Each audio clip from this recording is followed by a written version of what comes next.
자, 오늘 내드렸던 문제 보도록 하겠습니다. 부동산 거래 신고 등에 관한 법률이고요. 시험에 작년에 4문제, 재작년에 7문제 출제됐습니다.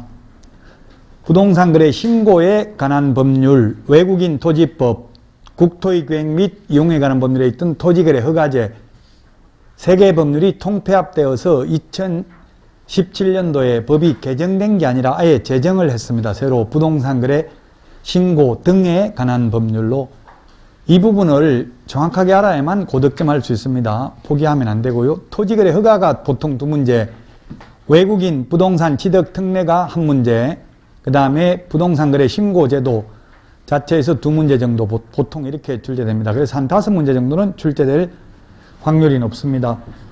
여러분들이 문제를 더 풀어보시고 싶으면 이 제 밴드에 매일 3문제씩 올려드리고 있어요. 매일 앞으로 7개월 동안 계속 3문제, 15회 기출문제부터 31회 때까지 매일 3문제씩 올려드립니다. 680문제. 하루에 3문제 정도 한 10분 정도만 투자하면 되니까 더 공부하시고 싶으면 보시면 되겠습니다. 자, 그러면 오늘 문제 보도록 하겠습니다. 오늘 했던 내용인데 부동산 거래 신고에 관한 부동산 거래 신고제도 여기에서 보통 2문제 정도 출제되고요. 외국인 특례 1문제, 토지거래 허가제 2문제 이 정도 출제됐다고요. 전월세 신고제도는 올해 6월 1일부터 신설되는 제도죠. 그래서 이 부분은 시행령 시행규칙이 아직 더 나와야 됩니다. 정확한 내용을 알려면. 그래서 전월세 신고제도도 아마 부동산 3법이라고 해서 임대차 3법이라고 해서 새로 신설된 거니까 나올 확률이 높죠. 그래서 올해는 더 출제될 수도 있습니다. 부동산 거래 신고는 계약일로부터 30일 이내입니다. 계약일로부터 30일 이내. 잔금일로부터 30일이 아니고요. 모든 걸 다 신고하는 게 아니라 매매계약만 신고한다고 했죠. 교환계약이나 증여계약은 신고하지 않고 임목, 공장재단, 광업재단도 신고하지 않습니다. 전월세 신고제도는 이게 지금 어떤 일정 금액 이상, 일정 지역에만 하는데 아직까지 정해진 게 없다고요. 그래서 동주민센터에 전입신고하면 전월세 신고한 것으로 봅니다. 역시 전월세 신고도 30일 이내에 해야 됩니다. 변경신고, 임대차, 차임 등이 변경된 경우도 30일 이내에 전월세 신고, 부동산, 임대차 신고라고 돼 있죠. 임대차 신고를 해야 됩니다. 외국인, 부동산 등 취득 신고이기 때문에 옛날에 외국인 토지법일 때는 토지만 해당되었는데 지금은 토지뿐만 아니라 토지, 건축물, 입주권, 분양권도 외국인이 취득하면 신고해야 됩니다. 허가는 토지만 허가받는다고 했죠. 외국인이 군문, 자야, 군사기지 및 군사시설 보호구역 등에서는 미리 허가받아야 되고요. 그 다음에 토지거래 허가제도 허가구역 지정권자와 허가구역 지정 절차와 토지거래 허가 절차 2가지가 중요합니다. 자, 그러면 문제를 살펴보겠습니다.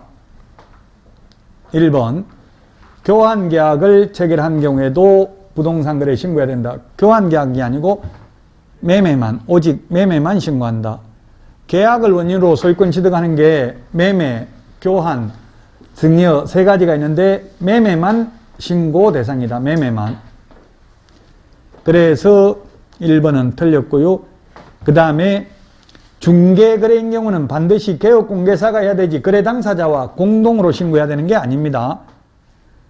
부동산 거래 신고는 중개거래면 반드시 개업공개사가 신고해야 되지만 임대차 신고는 개업공개사에게 신고 의무가 없다고 했죠. 임대차는 반드시 거래 당사자가 신고해야 됩니다. 그래서 2번도 틀렸고요. 3번 신고는 어디다 신고하느냐 하면은 등록관청에 신고하는 게 아니라 신고관청에 신고합니다. 신고관청. 등록관청은 중개사무소 소재지 시장군수구청장이고요. 신고관청은 부동산 소재지 시장군수구청장입니다. 그 다음에 신고할 때는 공동으로 서명 및 날인이 아니라 또는 날인이고요. 그리고 제출은 신고서 서식에는 보면 1인이 제출하여야 한다 이렇게 되어 있습니다. 근데 국토부 장관에게 제가 그러면 2명이 나는 같이 갔는데 1명은 숨어 있어야 되냐 적발되면 처벌받냐 물으니까 그거는 아니고 한 명이 해도 된다는 취지이다. 근데 서식에, 신고서 서식에는 보면 1인이 제출하여야 한다 이렇게 돼 있고, 시중에 있는 책에는 보면 시행규칙에 1인이 제출하여야 한다 이렇게 쓰는 책이 굉장히 많습니다. 유명한 출판사 책이. 시행규칙은 다 삭제됐습니다. 제가 건의했기 때문에 저는 알아요. 누가 제출해야 된다 이거는 법에는 없다고요. 다만 신고서 서식에는 단독으로 제출해야 된다 돼 있는데, 여기는 공동으로 제출해야 된다 해서 X입니다. 법에는 공동으로 해야 된다, 단독으로 해야 된다 규정 없다고요. 단 신고서에 서명 또는 날인은 공동으로 해야 됩니다. 해당자가 모두 다 해야만 됩니다. 자, 그 다음에 부동산 거래 신고 등에 관한 법률은 전부 다 지체 없이라고 했죠. 지체 없이, 적시가 아니고 모두 지체 없이 신고 필정을 교부합니다. 그래서 5번 틀렸고요. 그 다음에 6번 농지 취득 자격증명을 받아도, 토지거래 허가 받아도 부동산 거래 신고는 하여야 한다 했습니다. 그래서 틀렸고요. 6번. 자, 그 다음에 7번입니다. 권리관계 신고해야 될 사항이라 했는데, 신고해야 될 사항 우리 암기 프린트 13번에 9가지 입자, 실종, 중개인, 기소 이렇게 암기를 했습니다. 13번에 실입주 여부, 자금 조달 계획, 요건 조정 대상 지역이거나 투기과열지구이면 금액과 상관없이, 그 다음에 비규제 지역이라도 6억 이상인 경우, 그리고 법인이 취득하는 경우에는 지역과 금액과 상관없이 자금 조달 계획 제출해야 됩니다. 실제 거래 가격, 부동산의 종류, 개업공개사 인적사항, 계약일, 그 다음에 거래 당사자 인적사항, 조건, 기한, 소재지는 설명해야 되지만 권리관계 설명하라는 말은, 신고하라는 말은 없다고요. 권리관계는 확인 설명해야 되죠. 권리관계 유치권이 있는지 이런 권리관계는 확인 설명해야 될 내용입니다. 그래서 7번은 틀렸고요. 그 다음에 무효 취소 해제된 경우에는 해제 등이 확정된 날로부터 30일 이내에 신고를 해야 된다. 30일 이내에. 우리 암기 프린트 35번에 2번에 있습니다. 30일 이내에 해제 등 신고를 해야 됩니다. 해제 등의 신고도 30일 이내에, 부동산 거래 신고도 30일 이내에, 주택 임대차 신고도 30일 이내죠.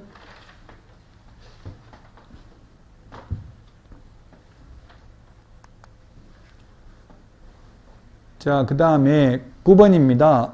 검정체계 구축 운영은 시장군수구청장이 아니고요.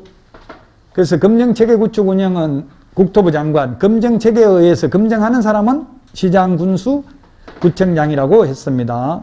그 다음에 중도금 지급일이 변경된 경우는 변경신고할 수 있지 정정신청은 안 됩니다. 정정신청은 주지사 종목, 우리 암기 프린터 14번에 있습니다. 변경신고는 15번에 지분 변경, 도면 가기라고 있습니다. 그래서 이게 변경된 경우 이렇게 되어 있잖아요. 변경이라는 것은 추후 합의에 의해서 변경이 된 경우죠. 정정이라는 것은 잘못 정도 오타를 고치는 것을 정정이라고 합니다. 그래서 10번도 X고요. 그 다음에 11번 부동산 거래, 매매 계약은 모두 부동산 거래 신고해야 된다. 중개상물이면. 중개상물 중에서 임목, 공장재단, 광업재단은 부동산 거래 신고 대상물은 아니라고 했죠. 토지, 건축물, 입주권, 분양권만 부동산 거래 신고 대상입니다. 신고서 제출을 소속 공인중개사가 대행할 수 없다 했는데, 소속 공인중개사는 대행할 수 있고 중개보조원은 대행할 수 없습니다.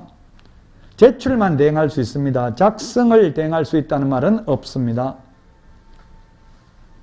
자, 그 다음에 외국인이 부동산 거래 신고 대상인 계약, 매매 계약을 체결한 경우 외국인 부동산 취득 특례에 따라 부동산 취득 신고를 해야 된다. 즉 매매인 경우 30일 이내에 부동산 거래 신고를 해야 되잖아요. 30일 이내에 신고했고 외국인 특례는 며칠 이내에? 60일 이내죠. 그 매매 계약인 경우 30일 이내에 일반 규정에 의해서 부동산 거래 신고를 해야 됩니다. 그러고 나서 60일 이내 특례에 의해서 또 한 번 신고해야 된다. X라고. 두 번씩이나 할 필요 없다고요. 왜? 똑같은 신고관청이 둘 다 시장군수구청장이잖아요. 시장군수구청장한테 두 번씩이나 올 필요 없잖아요. 30일 이내에 한 번 오고 또 60일 이내에 오고. 그래서 매매계약인 경우는 30일 이내에 신고했으면 60일 이내에 또 할 필요 없고요. 교환계약이나 등여계약은 우리나라 사람은 안 하는데 외국인인 경우 60일 이내에 신고를 해야 된다고 했죠.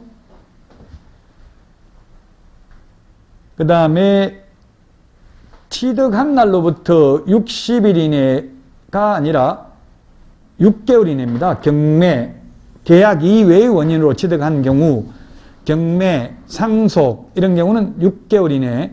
그 다음에 계속 보유 신고도 6개월 이내죠. 우리나라 사람인 경우는 안 해도 됩니다. 경매인 경우는 부동산 거래 신고를. 이 부동산 거래 신고의 취지는 탈세 방지 등인데 우리나라 경매는 이건 딱 낙찰가가 정해져 있기, 낙찰가가 공정하게 공개 입찰을 하기 때문에 속일 가능성이 없잖아요. 그래서 안 해도 된다고요.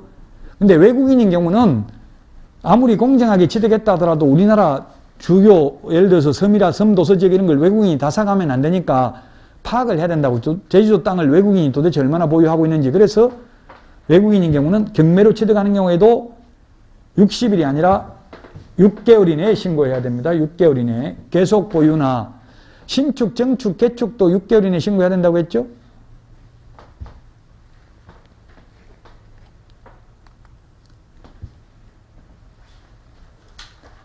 외국인이 취득하려는 토지가 군문자야,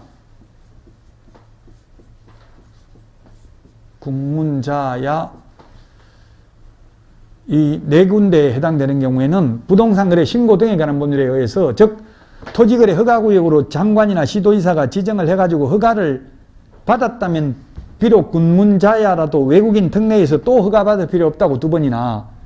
그렇게 허가를 받지 않았다면 군사기지 및 군사시설보호구역, 문화재보호구역, 자연환경보전법에 의한 생태경관보전지역, 야생, 생물, 특별보호구역에서는 미리 허가를 받아야 됩니다. 외국인인 경우.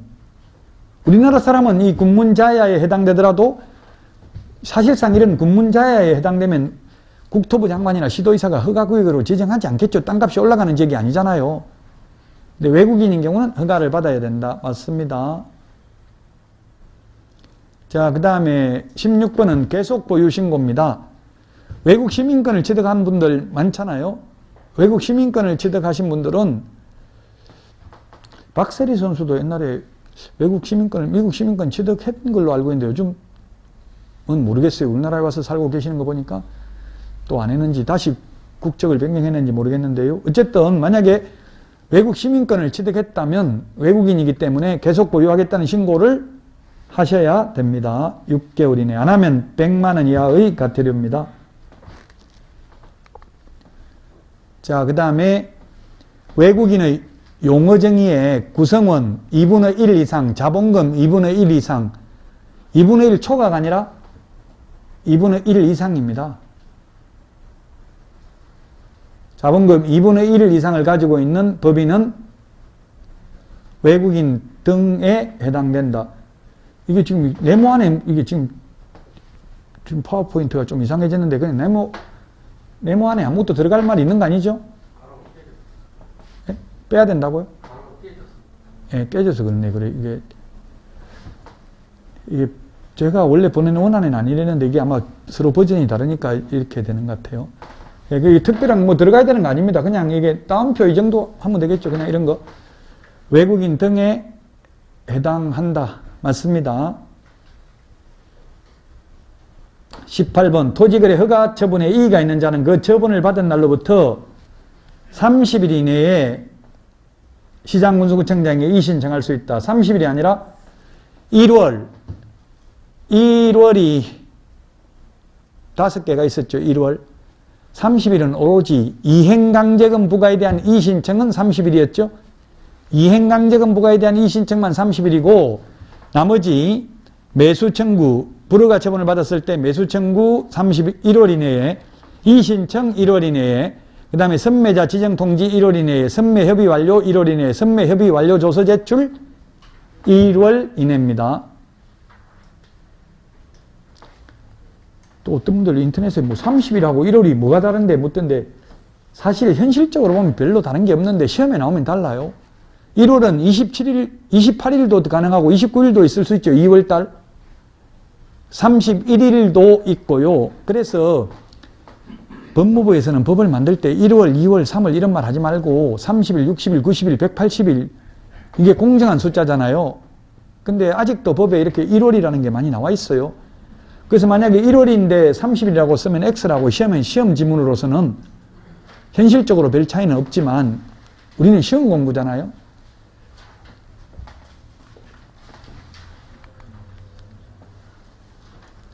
이거 시험에 많이 출제됐습니다.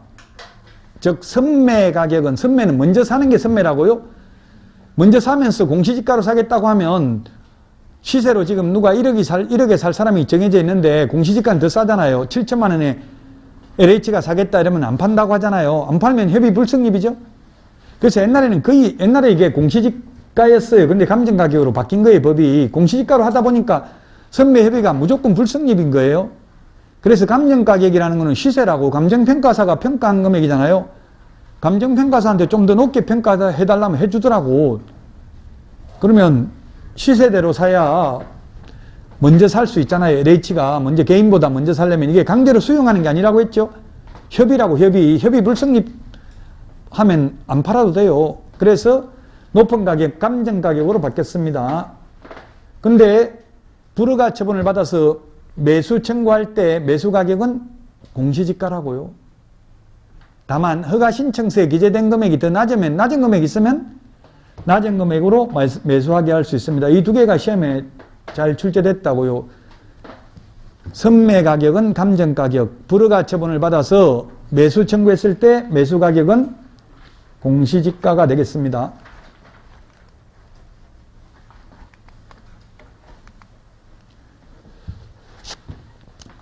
자, 여기까지 해서 부동산 거래 신고 등에 관한 법률까지 했는데 이제 남은 게 2주 남았는데요.